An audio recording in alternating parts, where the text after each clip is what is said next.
Binatang boleh tak kita bunuh? Racun tu bunuh lah, bukan racun nak suruh gemuk. Faham? Dengar baik-baik. Binatang ada dua. Hayawanun muhtaram. Satu dipanggil hayawan ghairu muhtaram. Hayawan yang dihormati syarak, hayawan yang tidak dihormati syarak. Hayawan yang tidak dihormati syarak, hayawan yang disuruh bunuh atau boleh bunuh. Faham lagi? Contoh, ular yang menggigit orang. Ini hayawan ghairu muhtaram, tidak dimuliakan syarak, siapa-siapa boleh bunuh. Kenapa? Bunuh dia tu dapat pahala. Kenapa? Kerana mengelakkan kerosakan. Syadud dara'i. Kaedah hidup orang Islam, la darara wa la dirara. Nabi benarkan bunuh dalam semayang. Banyaknya binatang dua jenis. Zaman Nabi lah, binatang lain boleh juga. Pertama ular yang berbisa, kedua skorpion, kala jengking. Okey?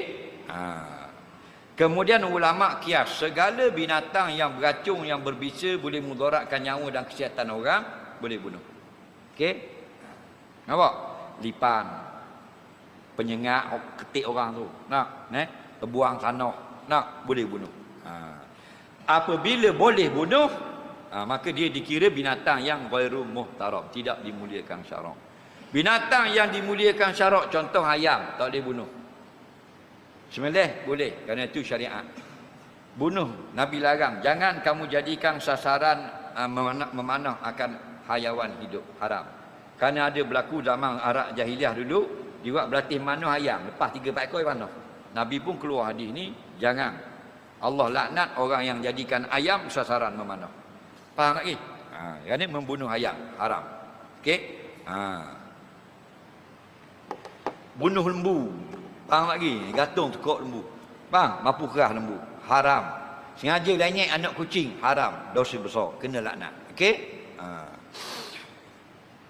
Tapi dalam soalan ini, binatang ini merosakkan harta benda. Kalau merosakkan harta benda, daripada binatang yang baik menjadi jahat, boleh bunuh.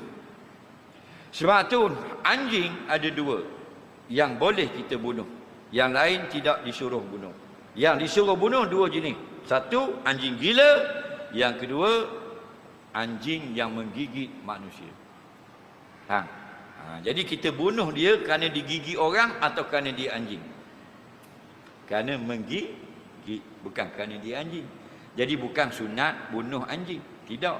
Nak sunat bunuh anjing akur yang gigit orang.